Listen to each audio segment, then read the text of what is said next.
Lanjut hari kelima jenakin kenari ini nih.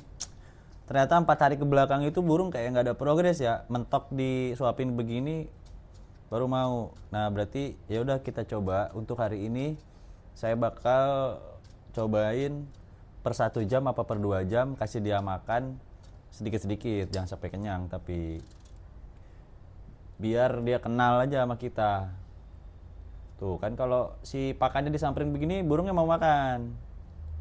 Nah kemarin saya coba begini nih, saya coba ada tangan di bawah dia burung mau. Jadi kita lebih bonding aja, lebih mengenalkan dia kalau kita tuh bukan penjahat. Mangano iki lo nangisor. Cuk, wedi are.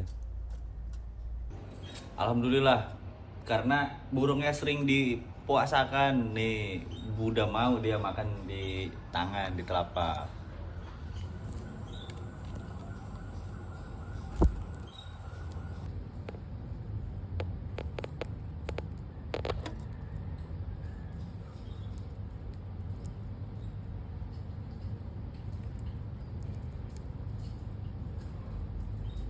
Oke.